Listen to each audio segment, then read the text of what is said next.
In this video, I'm just going to show you how to optimize your AI content for feature snippets. So if you search information like, so let's just say,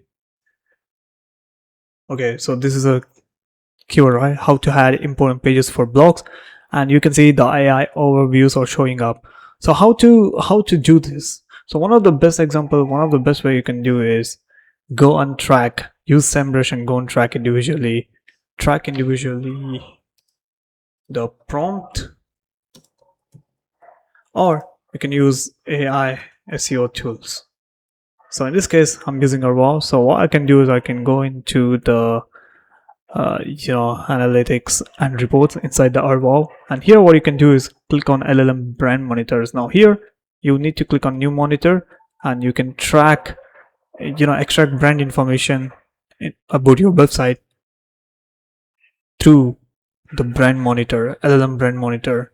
Now what it does is it tracks how your brand appears on AI generated response across ChatGPT, Cloud, and more.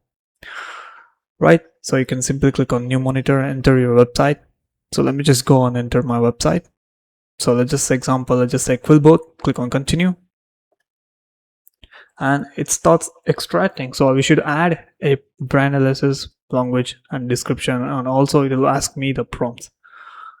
So let me just go and add Quillbot and click on continue, and here are the first initial prompts, and I can also add more prompts if I want to track any prompts. So I can click on stop monitor, and whenever people started user search here, search especially around this prompt, I mean it auto serves me, but you can also add the prompts by finding out which prompts works for the best, and you can start tracking. So that's how we do it.